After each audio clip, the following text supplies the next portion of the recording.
Hello बच्चों, आज हम बात करते हैं प्लस टू के फिजिकल केमिस्ट्री। प्लस टू के फिजिकल केमिस्ट्री का फर्स्ट चैप्टर का नाम है सॉलिड स्टेट। फिजिकल केमिस्ट्री के फर्स्ट चैप्टर का नाम है सॉलिड स्टेट और इसमें फिजिकल केमिस्ट्री प्लस टू के टोटल 5 चैप्टर है।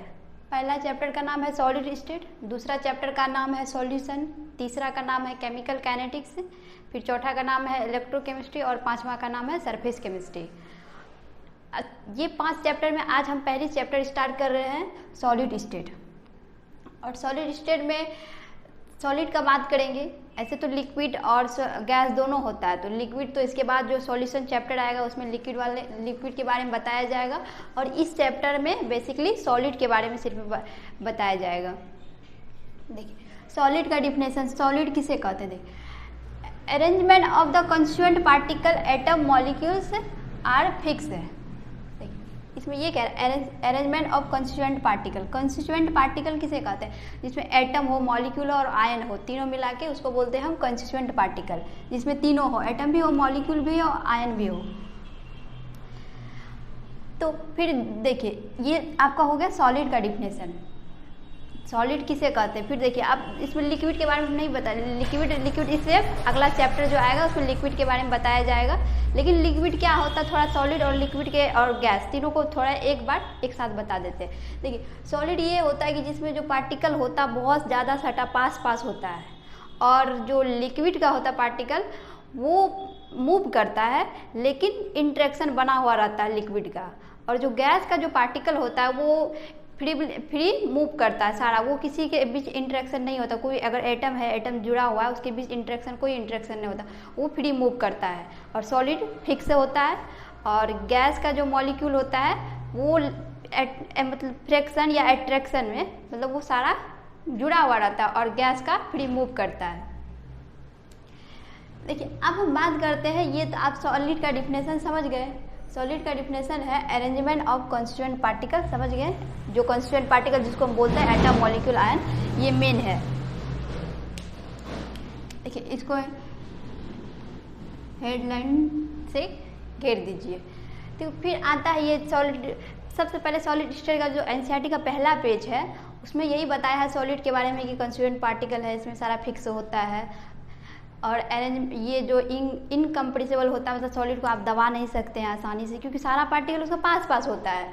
तो यही है एनसीईआरटी का पहला। और एनसीईआरटी का हम दूसरा पेज का बात करते हैं, उसमें है 1.1 का सॉलिड का दूसरा पेज एनसीईआरटी का, सॉलिड स्टेट का एनसीईआरटी का पेज नंबर दूसरा। उसमें है basic characteristic feature of solid state, basic characteristic feature of solid state. इसमें देखते हैं कि कौन कौन इसका फीचर है। नंबर 1 हम बात करते हैं, they have definite mass, volume and shape. इसमें ये कहता है जो सॉलिड स्टेट है उसका डिफिनिट मास, वॉल्यूम और शेप तीनों डिफिनिट होता है। क्योंकि देखिए अगर कोई पार्टिकल है, देखिए एक एग्जांपल लेके समझते हैं। ठीक है, कोई पार्टिकल है, अगर सेम ही पार्टिकल, अगर ये पार्टिकल बार बार रिपीट किया जाएगा, एक ही एटम है, अगर इसको बनाया जाएगा देखिए तो क्या होगा, अगर सेम है थोड़ा साइज में डिफरेंस आएगा, लेकिन अगर सेम है, साइज अगर सेम है तो वॉल्यूम भी सेम होगा। क्योंकि साइज अगर सेम है तो उसके इंटरनल जो वॉल्यूम होगा फिर वॉल्यूम भी तो सेम होगा। उसके बाद देखिए जब साइज सेम है, वॉल्यूम भी सेम है तो मास भी सेम होगा। इसीलिए इसमें कहता है फर्स्ट जो फीचर है, बेसिक फीचर, वो कहता है डिफिनिट मतलब fix mass, volume and shape. फिर बात करते हैं सेकंड में क्या कहता है, इंटरमॉलिक्यूलर डिस्टेंस आर शॉर्ट। इसमें कहता है इंटरमॉलिक्यूलर डिस्टेंस, जो मॉलिक्यूल और मॉलिक्यूल के, या एटम मॉलिक्यूल उसके बीच जो डिस्टेंस होता है वो शॉर्ट होता है, बहुत कम होता है। इसके बीच का जो डिस्टेंस होता है बहुत कम होता है, इसके बीच का जो डिस्टेंस होता है बहुत कम होता है। फिर देखिए पॉइंट नंबर 3 कहता है इंटरमॉलिक्यूलर फोर्स आर स्ट्रॉन्ग। इसमें कहता है पॉइंट नंबर 3 कहता है इंटरमॉलिक्यूलर फोर्स आर स्ट्रॉन्ग। देखिए इसको भी एग्जांपल समझते हैं। फोर्स बराबर क्या होता है, force directly proportional r square. देखिए force directly proportional r square होता है अगर आप डिस्टेंस से क्या बोले, intermolecular intermolecular force are strong. देखिए अगर डिस्टेंस आप कम करते जाएंगे, डिस्टेंस को कम करते जाएंगे तो फोर्स क्या होगा, ज़्यादा होगा, ज़्यादा होगा तो क्या होगा, स्ट्रॉन्ग होगा। अगर फोर्स ज़्यादा होगा तो स्ट्रॉन्ग होगा। इस पॉइंट से ये पॉइंट दोनों एक साथ समझने में, इसे देखिए यहाँ पे कहा क्या, डिस्टेंस शॉर्ट, डिस्टेंस को हम कम करते जा रहे हैं, डिस्टेंस को कम करते जाते हैं, फोर्स क्या होगा, फोर्स स्ट्रॉन्ग होगा। इसीलिए देखिए फोर्स स्ट्रॉन्ग, क्योंकि इन्वर्सली प्रोपोर्शनल है 1/r², force inversely proportional 1/r²। Point number 4 कहता है their constituent particle have fix position only oscillate about their mean position. इसमें जो कंस्टिट्यूएंट पार्टिकल अभी जस्ट पढ़े थे हम ऊपर लाइन में, सॉलिड का डेफिनेशन था, वो कहता है constituent particle atom, molecule, ion. ये कंस्टिट्यूएंट पार्टिकल ये तीनों में कोई हो सकता है, एटम भी हो सकता है, मॉलिक्यूल भी हो सकता है, आयन भी हो सकता है, कोई भी एक हो सकता है जो जिससे बना है। तो इसमें यही कहता है पार्टिकल है फिक्स पोजीशन, इसका जो भी बनेगा वो सारा फिक्स पोजीशन होगा, ऑसिलेट अपने ही मेन पोजीशन से ऑसिलेट करेगा। पार्टिकल फिक्स पोजीशन पे रहेगा, अपने ही मेन पोजीशन से ऑसिलेट करेगा। ठीक, देखिए पॉइंट नंबर 5 कहता है they are incompressible and rigid. ये पॉइंट कहता है, पॉइंट नंबर 5 कहता है they are incompressible and rigid. ये इसको आप देखिए, अगर कोई भी पार्टिकल है, इसको समझते हैं, ये वाला पार्टिकल है, ये पार्टिकल है, ये कुछ ज़्यादा पास आ गया, ये पार्टिकल है, इसमें थोड़ा सा बीच में गैप है, ये पार्टिकल है, एटम, ये constituent particle atom, molecule, ion, कुछ भी, ये जो है देखिए इसके बीच में जगह है ही नहीं, इसको कैसे कंप्रेस किया जाएगा, ये कंप्रेस होगा ही नहीं, इसके बीच में जगह है ही नहीं, कंप्रेस नहीं होगा। इसलिए कहता है they are incompressible and rigid. Hard, rigid मतलब क्या होता है, हार्ड। देखिए रिजिड मतलब क्या होता है, हार्ड। आप इनको दबा नहीं सकते हैं, बहुत हार्ड होता है, क्योंकि उसका कंस्टिट्यूएंट जो पार्टिकल जो है एटम, मॉलिक्यूल, आयन बहुत पास है, उसको दबा नहीं पाएंगे आप। फिर पॉइंट नंबर 6 कहता है high boiling point and melting point. इसका जो बॉइलिंग पॉइंट होगा एंड मेल्टिंग पॉइंट बहुत हार्ड होगा, इसलिए होगा क्योंकि इसमें जो मॉलिक्यूल पार्टिकल्स जो बहुत पास है, अगर वो पार्टिकल को आप ब्रेक करेंगे तो उसमें आपको बहुत ज़्यादा मेल्टिंग पॉइंट और बॉइलिंग पॉइंट मिलेगा, हाई। फिर कहता पॉइंट नंबर 7 कहता fix location atom and molecule. Atom, ये पॉइंट इससे थोड़ा करेक्टेड है, ये वाला पॉइंट नंबर 4 से। देखिए क्योंकि पॉइंट नंबर 4 में यही कह रहा है फिक्स पोजीशन, ये भी नंबर यही fix location atom and molecule, इसमें ये लाइन ऐड हुआ है oscillate about their mean position. ये सारे एनसीईआरटी का पेज नंबर 2 है, इसमें है 1.1, यहाँ पे बेसिक लिखे हैं हम, और एनसीईआरटी में general characteristic feature of solid state 1.1 हो गया। हम अगला स्लाइड में बात करेंगे इससे आगे 1.2 का, पेज नंबर एनसीईआरटी का पेज नंबर 2 में ही है 1.2 का। देखिए आप समझ गए सॉलिड स्टेट में सबसे पहले बेसिक क्या आता है, सॉलिड किसे कहते हैं, सबसे बेसिक क्या आता है, सॉलिड किसे कहते हैं, कंस्टिट्यूएंट पार्टिकल जो एटम और मॉलिक्यूल, आयन जो होता है सारा पूरा पास होगा। उसके बाद फिर इसका बेसिक फीचर क्या है, बेसिक फीचर में आता है डिफिनिट मास, वॉल्यूम, शेप, क्योंकि उसका अगर शेप सेम होगा तो वॉल्यूम भी सेम होगा, वॉल्यूम सेम होगा तो मास भी सेम होगा। इंटरमॉलिकुलर फोर्स स्ट्रॉन्ग होगा, क्योंकि डिस्टेंस अगर शॉर्ट है तो फोर्स ज़्यादा होगा। Their constituent particle have fix position only oscillate, अगर वो फिक्स रहेगा अपने ही पोजीशन से ऑसिलेट करेगा थोड़ा। और दे आर इनकम्प्रेसिबल, वो इसको दबा नहीं सकते, बहुत हार्ड होता है। पॉइंट नंबर 6 है हाई मेल्टिंग पॉइंट वॉल्यूम, और पॉइंट नंबर 7 है fix location atom and molecule. Atom और मॉलिक्यूल का जो लोकेशन है वो पूरा फिक्स है, आप समझ गए टोटल। अगला स्लाइड में फिर इसी का बात करते हैं 1.2 का, उसमें हम बात करते हैं 1.2 में जो बात करेंगे अभी अगला स्लाइड में, क्लासिफिकेशन करेंगे सॉलिड स्टेट का। सॉलिड स्टेट का क्लासिफिकेशन करेंगे, एक क्रिस्टलाइन सॉलिड होता है, दूसरा एमरफस सॉलिड होता है, वो स्लाइड नंबर 2 में अभी बात करते हैं।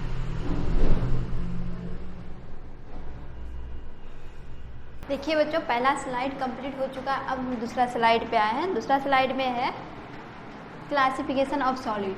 सॉलिड के बारे में तभी पहला स्लाइड में सॉलिड के बारे में बात की, सॉलिड का डेफिनेशन, उसके बाद जो उसका बेसिक फीचर था वो सारे कवर किए।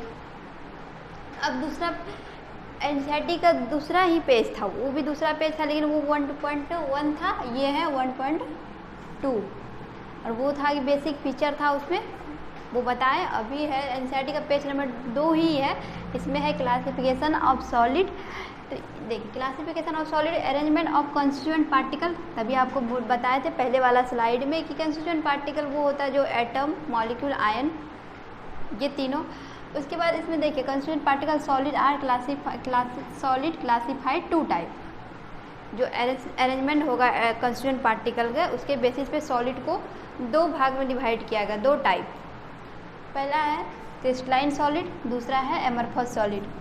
पहला क्रिस्टलाइन सॉलिड, दूसरा है एमरफस सॉलिड। देखिए अब क्रिस्टलाइन सॉलिड को समझते हैं, फिर उसके बाद एमरफस सॉलिड को समझेंगे। अगर क्रिस्टलाइन समझ गए तो फिर एमरफस भी हो जाएगा अपनी। इसमें क्या कहता है, देखिए हम यहाँ पे पार्टिकल को एक अरेंजमेंट में लगाए हैं, इसको भी और इसको भी। देखिए सॉलिड का ही तो पहले सॉलिड का ही डिफिनेशन था कि एटम, मॉलिक्यूल, आयन फिक्स होना चाहिए, लेकिन इसी में सॉलिड में 2 टाइप का सॉलिड होता है, जिसमें एटम, मॉलिक्यूल, कंस्टिट्यूएंट पूरा अरेंजमेंट रेगुलर होता है, इसमें इरेगुलर है। अब बात करते हैं क्रिस्टलाइन का। पहले क्रिस्टलाइन का थोड़ा डिफाइन कर लेते हैं, उसके बाद फिर एमरफस को करेंगे। क्रिस्टलाइन का पहला है एनसीईआरटी में, एनसीईआरटी का ही है सारा पॉइंट, कुछ ऐड किए हैं 1-2, लेकिन सारा पॉइंट एनसीईआरटी का ही है। देखिए इसमें कहता है पहला है शेप, डिफिनिट ज्योमेट्री या शेप एक ही बात है, और इसमें क्या है इरेगुलर शेप। ये क्या है एमरफस सॉलिड का है, ये डिफिनिट शेप है, इसका क्या है इरेगुलर, मतलब इसका फिक्स नहीं है, फिक्स है लेकिन इसके तरह इरेगुलर। जैसे यहाँ पे देखिए हम एग्जांपल लिए हैं बॉयज गर्ल्स का। देखिए यहाँ पे देखिए ये वाला, यहाँ पे पहले बॉयज है, फिर गर्ल्स है, बॉयज है, गर्ल्स है, boys girls, boys girls, girls boys, girls boys, मतलब ये एक अरेंजमेंट में है और ये अरेंजमेंट में नहीं है। देखिए यहाँ पे पहले गर्ल्स ले लिया गया है, फिर बॉयज ले लिया, फिर गर्ल्स बॉयज, गर्ल्स गर्ल्स, इसमें 2 girls 2 boys, girls boys, girls boys, मतलब इसमें देखिए इसमें फिक्स मैनर में है, फिक्स पैटर्न में है, और इसमें फिक्स पहले अगर हम बॉयज गर्ल्स नहीं ले लिए फिर बॉयज ले लिए, मतलब इसमें फिक्स में नहीं है अरेंजमेंट। शेप डिफिनिट है, इसका इरेगुलर है। फिर बात करते हैं मेल्टिंग पॉइंट। इसका मेल्टिंग पॉइंट शार्प होता है, इसका soft and over range of temperature. देखिए ये लाइन इसलिए कह रहा है कि मेल्टिंग पॉइंट इसका होता है शार्प, उसका सॉफ्टन एंड रेंज डिफिनिट, क्योंकि देखिए इसका मेल्टिंग पॉइंट इसलिए शार्प होगा, एक अरेंजमेंट एक पैटर्न में पे है, इसका फिक्स होगा, एक पर्टिकुलर मेल्टिंग पॉइंट होगा। अगर हम एक मान लेते हैं इसका मेल्टिंग पॉइंट कुछ भी 1.5 मान लेते हैं, तो ये एक फिक्स है, एक पर्टिकुलर मेल्टिंग पॉइंट इसका फिक्स है, लेकिन इसका ओवर करेगा। देखिए 1.5 to 1.7, मतलब ये वेरी करेगा, लेकिन इसका एक पर्टिकुलर फिक्स रहेगा। 1.5 है तो यही रहेगा, इसीलिए इसको बोलते हैं शार्प मेल्टिंग पॉइंट, इसको बोलते हैं soft and over the range of temperature. फिर बात करते हैं नेचर ऑफ सॉलिड। क्या बात करते हैं इसका नेचर, ये जो होगा क्रिस्टलाइन सॉलिड का नेचर क्या होगा, इसका नेचर होगा ट्रू सॉलिड, और ये क्या होगा, ये सूडो सॉलिड होगा या सुपर कूल्ड लिक्विड, मतलब कूल्ड जो लिक्विड जो पिघलता है। देखिए ये कहता है ये ट्रू सॉलिड है, ये ऐसा क्रिस्टलाइन सॉलिड है, ट्रू है। ये इसमें ये जो कांच का ग्लास जो भी शीशा होता है ये कभी मतलब ये जैसे बॉयल मेल्ट हो गए, और ये एमरफस सॉलिड रहेगा तो ये 10 साल 15 साल में जो खिड़की सब में जो लगा हुआ रहता है वो मेल्ट करके नीचे वाला पोर्शन थोड़ा थिक हो जाता है और ऊपर थोड़ा थिन हो जाता है। यही कह रहा है कि सूडो सॉलिड होता है, क्योंकि ये 10 साल के बाद 15 साल के बाद वो थोड़ा नीचे वाला पोर्शन थिक हो जाता है, इसीलिए उसको कहता है सुपर कोल्डेड लिक्विड। एमरफस का बात है, और ये ट्रू सॉलिड है, ये ऐसा नहीं होता, कभी भी नहीं होता ये वाला। फिर बातें हैं order of arrangement of constituent particle. Constituent का पार्टिकल जो अरेंजमेंट है, ये कॉन्स्टिट्यूएंट पार्टिकल जो अरेंजमेंट है और इसका जो कॉन्स्टिट्यूएंट पार्टिकल अरेंजमेंट है, definite and क्रिस्टिक heat of fusion. ये एक फिक्स मैनर में, इसमें जो भी हीट लगेगा एक फिक्स लगेगा, लेकिन इसमें तो नहीं, यहाँ पे पहले गर्ल्स है फिर बॉयज है, लेकिन इसमें सब में फिक्स थोड़ी ना लगेगा, इसीलिए ये कहता है not definite heat of fusion. इसमें हीट ऑफ फ्यूजन डिफिनिट नहीं होगा इसके कंपेरिजन में, इसमें डिफिनिट होगा क्योंकि इसका शेप जो इसका कॉन्स्टिट्यूएंट पार्टिकल जो है डिफिनिट है और इसका नहीं है। फिर ये अपना ऐड किया है ये पॉइंट, यूनिफॉर्मली अरेंजमेंट ये रेगुलर होता है। ये यूनिफॉर्मली है, एक के बाद एक के बाद एक, और रेगुलर है चलता जा रहा है इधर इधर, और इसमें रेगुलर नहीं है। जैसे बॉयज है फिर गर्ल्स है, ये रेगुलर थोड़ी ना, वही पहले बॉयज फिर गर्ल्स फिर दो बॉयज दो गर्ल्स बॉयज, किधर से भी रेगुलर पैटर्न नहीं है, इरेगुलर है। और देखिए अब आता है एन आइसोट्रोपी नेचर होता है और ये आइसोट्रोपिक नेचर होता है। ठीक है, ये दोनों का मतलब इस स्लाइड में तो नहीं होगा लेकिन अगले स्लाइड में। एन आइसोट्रोपिक नेचर का मतलब होता है कि आप कोई भी डायरेक्शन से देखें, आप चाहे इधर से ये डायरेक्शन देखें चाहे इधर के डायरेक्शन से देखें, ये डिफरेंट होना चाहिए। अगर डिफरेंट है तो एन आइसोट्रोपिक है और इसमें तो लगभग सेम ही आ जाता है हर डायरेक्शन से। तो एमरफस में हर डायरेक्शन से सेम ही आ जाता है तो वो क्या हो गया, आइसोट्रोपिक। इसमें डायरेक्शन से जो अगर इधर से जाएंगे आप डिफरेंट आएगा, इधर से जाएंगे डिफरेंट आएगा, तो एन आइसोट्रोपिक, इसमें आइसोट्रोपिक। देखिए फिर बात करते हैं इंटरेक्शन। इनका इंटरेक्शन ज़्यादा होगा, इसका इंटरेक्शन कम होगा क्योंकि रेगुलर पैटर्न में इरेगुलर पैटर्न में है। बात कर लिए classification solid, crystalline solid, amorphous solid दोनों का बात कर चुके हैं। इसका जो एनसीईआरटी का लाइन है, shape, melting point, nature, order of constituent, heat of fusion and isotropic. और एक पॉइंट है यहाँ पे ऐड नहीं हो पाया, उसमें है कि क्लीवेज। मतलब आप अगर कोई किसी पार्ट से काटोगे तो वो एक अगर दोनों मतलब उसको काटोगे आप तो दो इक्वल भाग में डिवाइड होना, तो ये हो जाएगा, लेकिन ये तो नहीं हो सकता है ना। वही क्लीवेज के बारे में बताया है, ये इक्वल पार्ट में दो स्मूथ पार्ट में डिवाइड हो जाएगा, लेकिन ये प्लेन से काटने के बाद ये नहीं होगा क्लीवेज। लेकिन इधर जो एमरफस और क्रिस्टलाइन का जो दोनों का जो जितना भी पॉइंट था सारा क्लियर हो चुका है। अब बात करते हैं अगला स्लाइड में हम बात करेंगे आइसोट्रोपिक एंड आइसोट्रोपिक, तो फिर उसमें आ जाएगा 1.3 बात करेंगे, मतलब वो एनसीईआरटी का पेज नंबर 3 आ जाएगा। एनसीईआरटी का पेज नंबर 3 आ जाएगा 1.3। क्लासिफिकेशन सॉलिड भी कर लिए, सॉलिड भी बता दिए।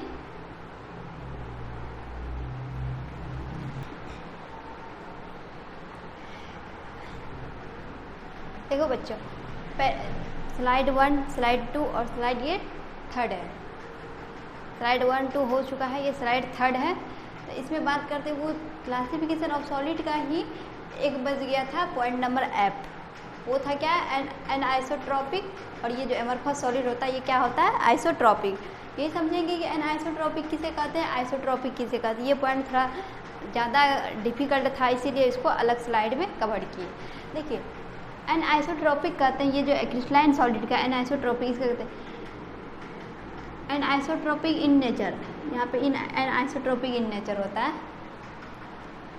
देखिए in nature have the definite physical properties like thermal conductance and thermal expansion. ये कहता है ये नेचर जो है, ये nature of have definite physical property like thermal conduction and thermal expansion are different direction. देखिए यहाँ पे हम क्या किए हैं, ये पार्टिकल का जो है पार्टिकल को लगाए हैं। देखिए एटम मॉलिक्यूल जो है कॉन्स्टिट्यूएंट पार्टिकल, इसको लगाए हैं। देखिए इसको अरेंजमेंट में देखिए इधर से अगर हम इसको देख रहे हैं तो क्योंकि इसके साइड देखिए ये ब्लू वाला है, इधर ब्लैक वाला है, और इस अगर इधर से देखते हैं तो एक ब्लू एक ब्लैक एक ब्लू, मतलब दोनों तरफ से इसका क्या है, डायरेक्शन डिफरेंट है। डायरेक्शन दोनों डिफरेंट है, इसको क्या बोल जाएंगे, एन आइसोट्रोपिक। और इसका देखिए लगभग ये क्या कहता है, isotropic in nature have the same direction. आप 100% पूरा 100% श्योर नहीं कर सकते कि इसका डायरेक्शन सेम होता है, लेकिन लगभग में इसके कंपैरिजन में इसका डायरेक्शन सेम होता है। देखिए इधर से जाएंगे 1 2 आ ही जाता है। देखिए 1 2 2 ये है तो 1 2 ठीक है, आ ही जाता है।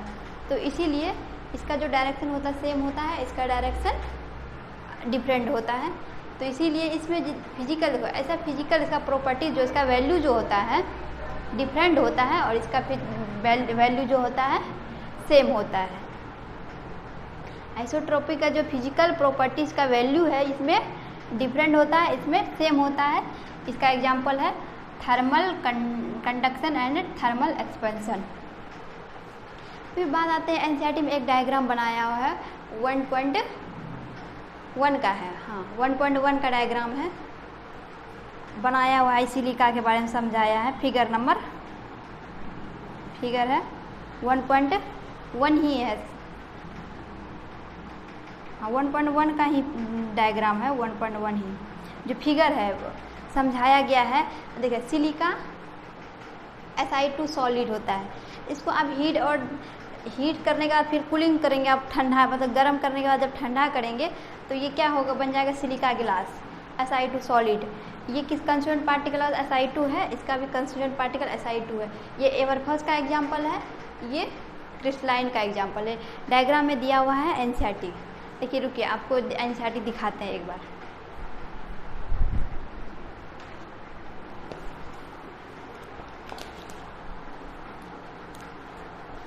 देखिए यही डायग्राम का बात कर रहे थे।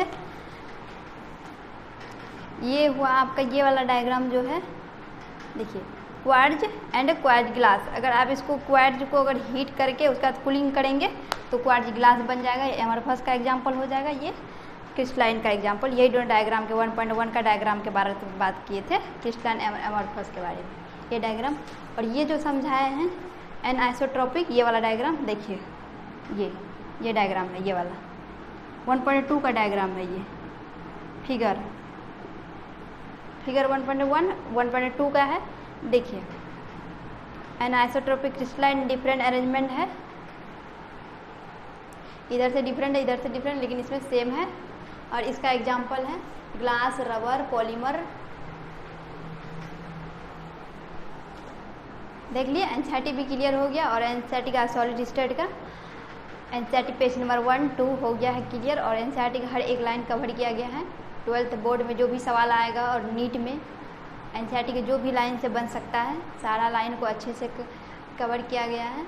अगर आपको कहीं भी कोई भी प्रॉब्लम होगा तो आपको कमेंट में बताएंगे, फिर उसको अगले लेक्चर में समझाया जाएगा आपको।